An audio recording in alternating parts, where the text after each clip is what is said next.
जमींदार जी हैं और है हमारी कॉलोनी में अपने निवास है अपने, बहुत स्नेह प्रेम करते हैं।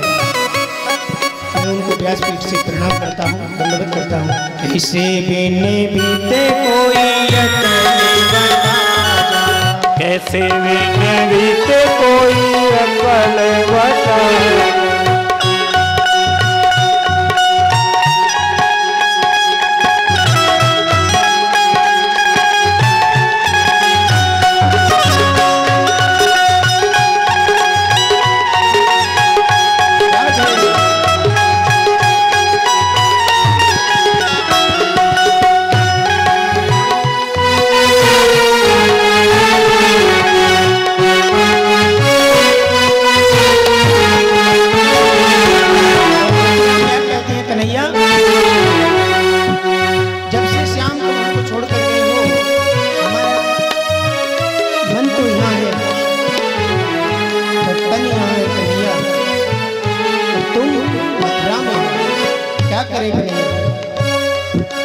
जिन्हें लागे मन की प्यास अधूरी, जिन्हें लागे मन की प्यास अधूरी, प्यास अधूरी। तू ही तो न जाने काना मेरी मजबूरी, तू ही तो न जाने काना मेरी मजबूरी। अली किसी झलक कभी तो दिखला जा, अली किसी झलक कभी तो दिखला जा, जहाँ जाऊँ वहाँ कोई राह दिखा जा। कान्हा रे ओ कान्हा रे ओ कान्हा।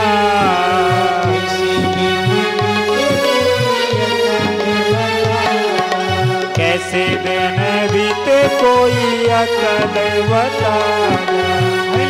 किसी झलक कभी तो दिखला जा, अले किसी झलक कभी तो दिखला जा। जहाँ जाऊँ वहाँ कोई राह दिखा जा।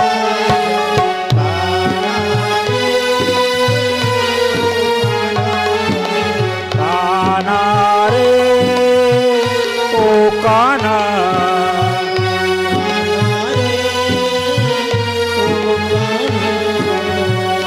कान्हा रे ओ कान्हा।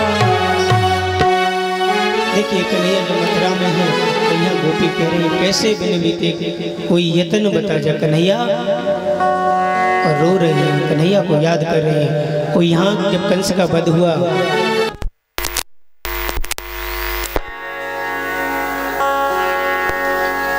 जब कंस का वध हुआ तो देखिए यहाँ जरासंध को पता पड़ा। जरासंध ने सोचा कि कंस का वध हो गया, तो देखिए जरासंध भगवान कन्हैया को मारने के लिए क्या क्या प्लान बनाता है, मथुरा पर चढ़ाई कर देता है।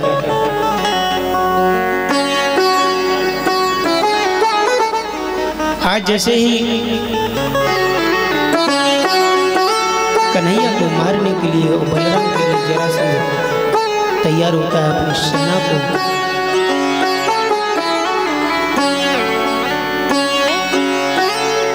23,000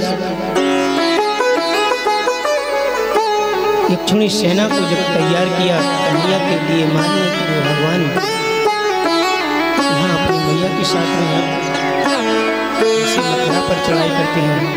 तो भगवान कन्हैया से युद्ध में जो सेना आती है भगवान उसका भी उद्धार कर देते हैं। यहाँ मथुरा में रहते हैं। जरासंध ने सभी ब्राह्मणों को बुलाया और सभी ब्राह्मणों से कहा कि कन्हैया से हमारी पूरी सेना पराजित हो रही है, आप ऐसा पूजा पाठ करो कि हम कन्हैया से युद्ध में जीत लें। यहाँ कन्हैया मथुरा में है, तो मैया यहाँ अपने भवन पर रो रहे हैं। कौन रो रहे हैं? यशोदा मैया। जिस दिन से कन्हैया गए उसी दिन से मैया रो रही है। उद्धव जी महाराज कन्हैया के मित्र हैं। उद्धव जी महाराज कन्हैया ने जैसे बुलाया तो कहा कि आज हमारे ब्रज जाइए उद्धव, आज हमको ब्रज की याद सताती है। कन्हैया भोजन नहीं करते हैं। कन्हैया भोजन क्यों नहीं करते? क्योंकि गोपियों की याद आने लगी। जब मैया ने माखन, देव की मैया ने माखन दिया तो सब ब्रज की याद आ गई कन्हैया को। और कन्हैया कहते हैं उद्धव, आज हमको ब्रज की बहुत याद आ रही है। तो उद्धव जी महाराज को एक सुंदर सी पाती लिखते हैं। उद्धव जी महाराज तैयार होते हैं, लेकिन कहाँ आते हैं? ब्रिज में आते हैं। जब ब्रिज में आते हैं गोपियों ने समझा कि कन्हैया लौट कर आ गए हैं। जैसे कन्हैया रथ पर बैठ कर गए और उधर से उद्धव जी महाराज भी रथ पर आए हैं। गोपियों ने विचार किया कि ना कन्हैया आज हम और आपके बीच में आने वाला है। आ गया कन्हैया। और यहाँ कन्हैया रो रहे हैं तो कहते हैं उद्धव मोहे ब्रज बिसरत नाही, उद्धव मोहे ब्रज बिसरत नाही, उद्धव मोहे ब्रज बिसरत नाही।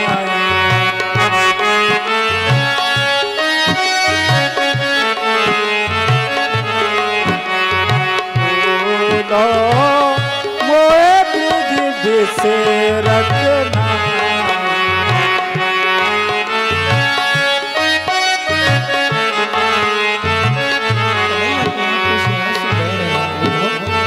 आज हमको ब्रज की बहुत याद आ रही है। और उद्धव जी महाराज कन्हैया को समझाते हैं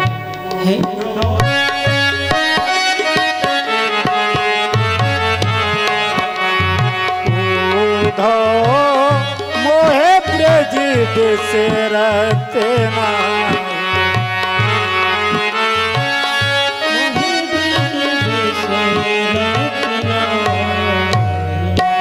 आज ब्रज की याद सता रही है।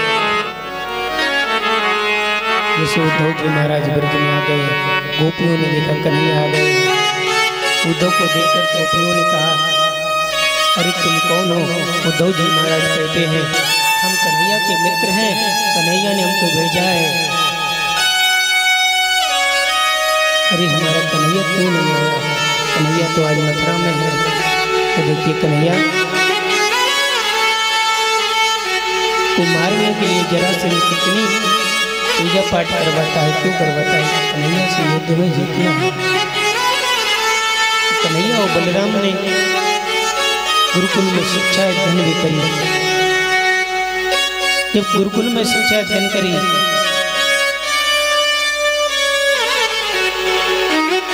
क्योंकि जब छोटा बालक होता है तो गुरुकुल में भेजते हैं पढ़ने लिखने के लिए। तो जरासंध जब देखे और सभी ब्राह्मणों को बुलाया और संकल्प दिया कि आज हम सभी ब्राह्मण से पूजा पाठ कराएंगे, कन्हैया के ऊपर हम प्रहार करेंगे, कन्हैया से जीत जाएंगे युद्ध में। देखिए भगवान को मारने के लिए क्या करता है। भगवान ने आज उन सभी ब्राह्मणों को जरासंध के प्रकोप से बचाया। क्यों बचाया? कि भगवान तो जीत सकते थे, लेकिन भगवान ने सोचा कि यदि मैं जरासंध की इस बार भी मैं सेना को पराजित कर दूंगा तो जरासंध सभी ब्राह्मणों का वध कर देगा। तो भगवान कन्हैया ने जरासंध की 23,000 सेना छुड़ी थी, कन्हैया ने उसका तो वध कर दिया। आज ब्राह्मण सभी देवता पूजा पाठ कर रहे हैं और कन्हैया को याद कर रहे हैं कि कन्हैया अब आपके ही हाथ में हमारी लाज है, आप ही हमको बचा सकते हो इस पापी से। यदि आप नहीं बचा सकते तो हम सब लोगों के सिर अलग कर देंगे।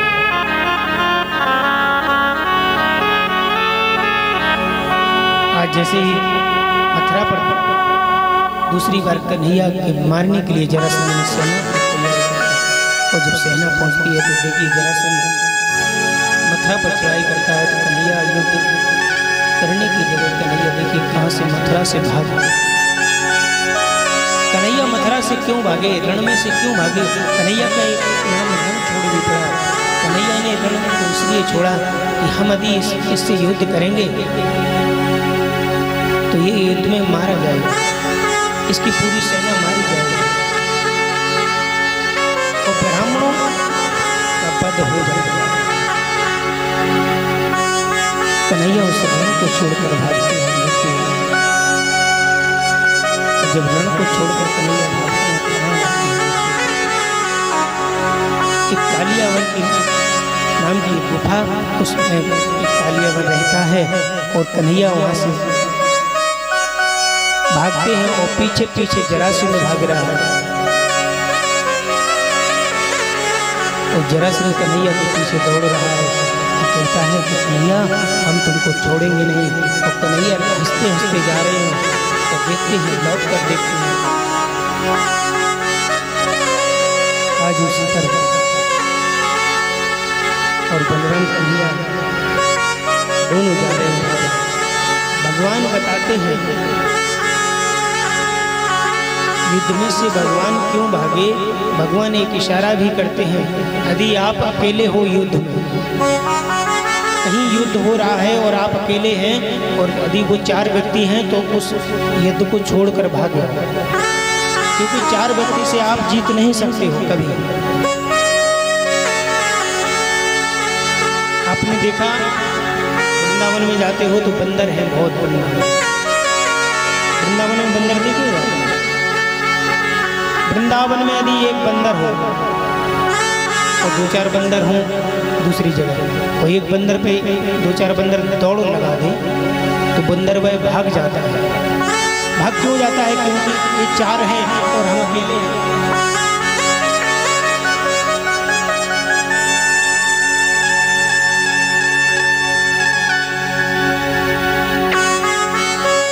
दौड़ लगा दी। दौड़ क्यों लगा दी? कि वो अकेला है और वो है 4। भगवान इशारा कर रहे हैं।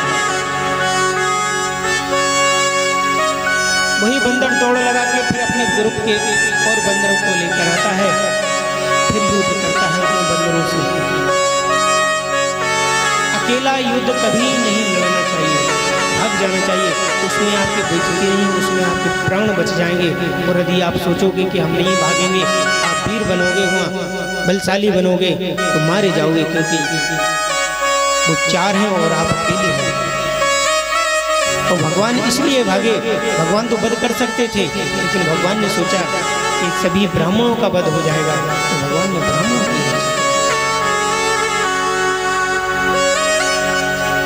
ऐसे भगवान को हम कोटि कोटि प्रणाम करते हैं।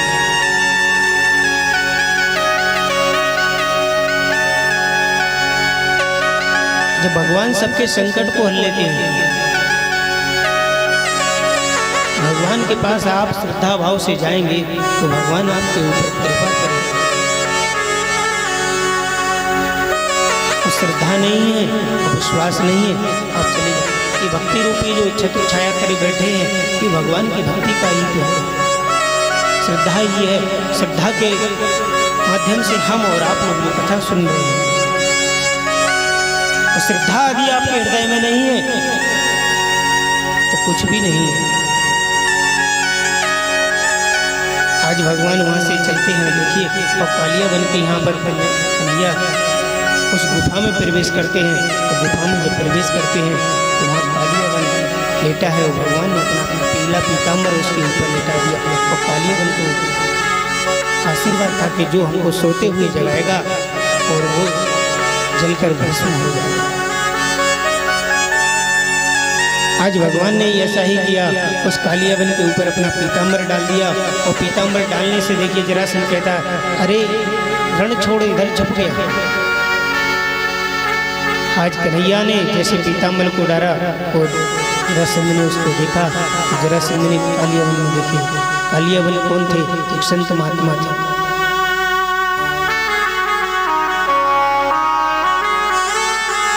जैसे ही उनमें पैर की ठोकर लगाई और पीताम्बर खींचा तो उनके नेत्र खुल गए। नेत्र जैसे खुले जरासंध जलकर भस्म हो गया। बोलिए भक्तों भगवान की जय, श्री राधा रानी सरकार की। और कन्हैया ने वहाँ से दौड़ लगा दी और दौड़ लगाने के बाद कन्हैया ने कहा एक सुंदर सी द्वारकापुरी बसाई। कन्हैया ने द्वारकापुरी बसाई। कन्हैया अपनी द्वारका में रहे।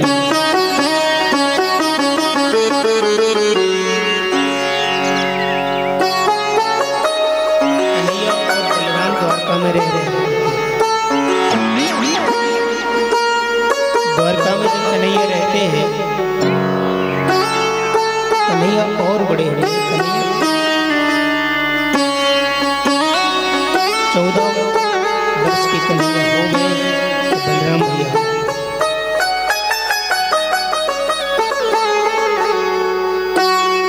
और यहाँ रुक्मणी मैया से कन्हैया का विवाह होता है।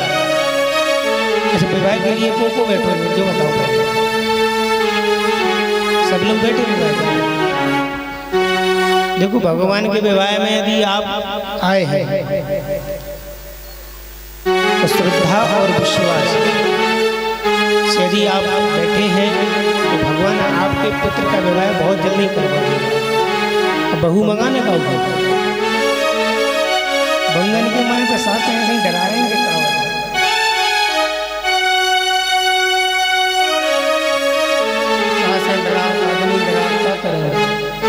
कलयुग है कलयुग, न तो कहीं में पंखा से लटक जाता जो जमानो भी है चल रहा और न तो 10 रुपये गोली लिया उसे गोली खा ले लो। लेकिन भी जो नहीं जाना कि हम तो चले गए का वो दिन भी 2-4 साल जेल में रहे खड़े आए, लेकिन तुम आओ तो टंटक मट गओ। किटर किटर किटर किटर करता ही रह। बहू कोने कोने मंगाने जो बताओ, हाथ खड़े करो पहले। सबको मंगाने देखो, डरा गए इनके बहू हाथ ही खड़े नहीं कर रही हम तो। अच्छा, आजकल माता मैया जी हैं तो जो कहें महाराज हम तो बस जो ही सोचे थे हमारे मोड़ा को सीधरी बहू मिल जाए। अब सीधरी बहू जहाँ से मिल जाए कि हम जबर बनी रहे सो बहू डराते रहे। और बहू आजकल इतनी तेज आ रही हैं कि सासें डरा रही बेजा, बहुत ज्यादा डरा हुआ। क्या करें बिटमना हो रही। इसलिए यदि बहू मंगाना है बहू तो श्रद्धा विश्वास रखो, भगवान के प्रति सेवा रखो, सही बहू मिलेगी। और दोनों को रहना पड़ेगा एक साथ। तुम सोचो कि हम बनी रहे लठ और बे बनी रहे, लठ खराब होता। आज जैसे ही भगवान द्वारका में रह रहे हैं तो विवाह योग होते हैं। तो भगवान का विवाह किसके साथ में होता है? सबसे पहले रुक्मणी मैया के साथ। और रुक्मणी मैया का भाई कौन? रुक्मी। जो रुक्मी है वो अपनी बहन का विवाह किसके साथ करना चाहता है? शिशुपाल के साथ।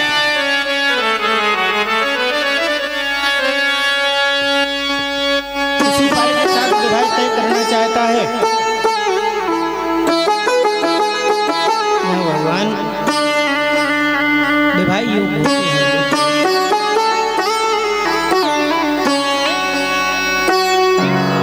अच्छा, हनुमान जी महाराज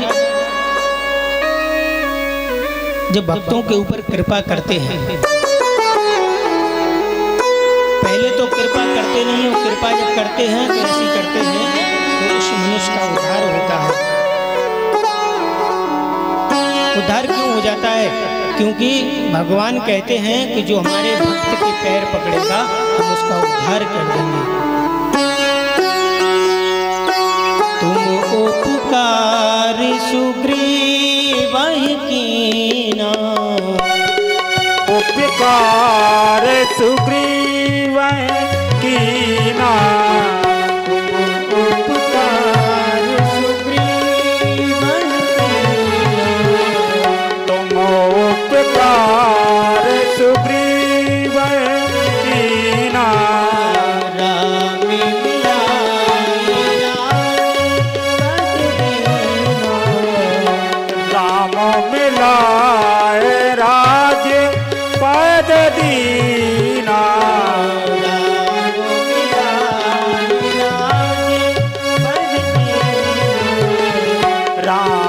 मिलाए राज पद दीना।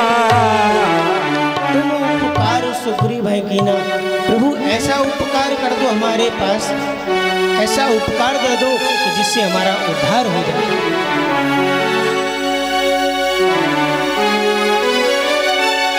हनुमान जी महाराज से भक्त प्रार्थना करता है। हनुमान जी महाराज कहते हैं तथास्तु, क्योंकि हनुमान जी महाराज भगवान राम के भक्त हैं और भगवान राम कहते हैं कि जो हमारे भक्त को मानता है तो सबसे पहले मैं उसका उद्धार करता हूँ। हनुमान जी महाराज में इतना तेज है, इतना बल है कि किसी देवता में नहीं।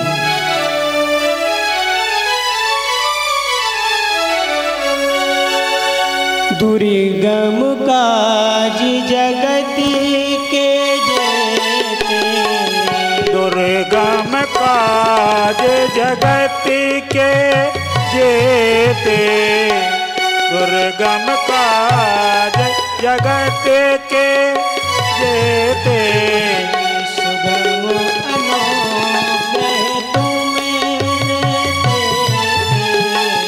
सुगम अनुग्रह तुम्हारे देते।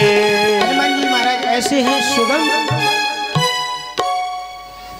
ऐसे सुगम हैं कि आप हनुमान जी महाराज के पास पहुंचेंगे तो हनुमान जी महाराज आप पर कृपा करेंगे।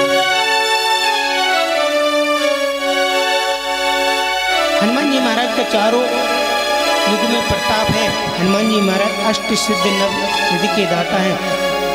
हनुमान जी महाराज के पास बल है, शक्ति है, ज्ञानवान है।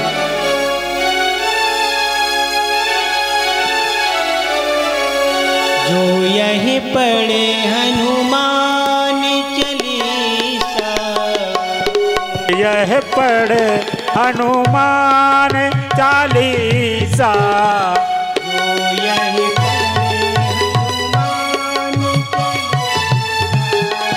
जो यह पढ़े हनुमान चालीसा, होय सिद्ध साखी गौरीसा, होए सिद्ध साखी गौरीसा, होए सिद्ध साखी साखी साखी गौरीसा।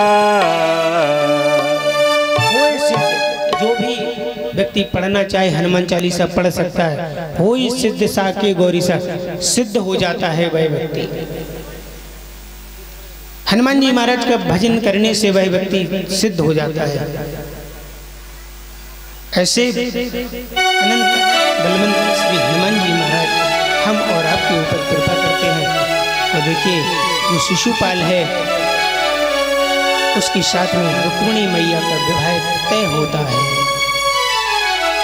जब उसके साथ में भगवान यहाँ द्वारका में बैठे हैं तो शिशुपाल के साथ रुक्मिणी मैया को विवाह करने के लिए कौन पहुंचता है? रुक्मिणी मैया का भाई रुक्मी। तो यहाँ रुक्मिणी मैया ने तो भगवान कन्हैया को पति रूप में मान लिया, क्योंकि पार्वती मैया ने भी भोले बाबा को पति रूप में माना था। क्योंकि सती थी जब तो पूरे समय अपने पति की सेवा नहीं कर सकी तो दूसरे जन्म में भगवान से वरदान मांगा कि दूसरे जन्म में हम अपने स्वामी की सेवा करेंगे। सती जी ने तो वरदान मांगा कि हम दूसरे जन्म में सेवा करेंगे। आजकल के जो कहते बोले हम एक ही जन्म में तो तुम्हारे संग नहीं आ गए, हो जाइए जो जन्म कट जाए दोबारा तुम्हारे संग तो हमें आने नहीं है जो कर। लेकिन सब अपने अपने भाग्य से खाते हैं, अपने अपने कर्मों का फल पाते हैं। भगवान कहते हैं गीता में कि सब अपने अपने कर्मों का फल पा रहे हैं। तुम जैसा करके आओगे वैसा मिलेगा। आपने अच्छा काम किया तो आप अच्छा सुख पाओगे। आपने किसी को सताया है, अच्छा ये दुख सुख रहता है कि पुत्र हो जाते हैं, 4 पुत्र होते हैं, 5 पुत्र होते हैं, ये सब अपने अपने कर्मों से खाते हैं। और ये हमारे पूर्व जन्म के कोई दुश्मन भी बनकर आते हैं पुत्र। आपने देखा होगा कि पुत्र पिता को सताता है, भाई को सताता है, माता को सताता है। ये पूर्व जन्म का हम और आपका लेन देन है, वो चुक जाता है इस जन्म में। उस जन्म में हमने आपने चुकाया नहीं है, तो इस जन्म में वो चुकेगा, चुकाना पड़ेगा।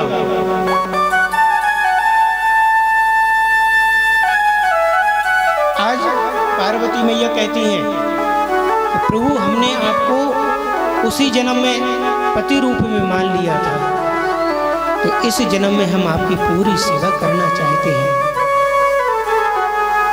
और रुक्मिणी मैया भी कन्हैया को पति रूप में मान बैठी हैं और कन्हैया की सेवा करती हैं, मनी मन कन्हैया का चिंतन करती हैं। हे कन्हैया, हम तुमको स्वामी मानते हैं।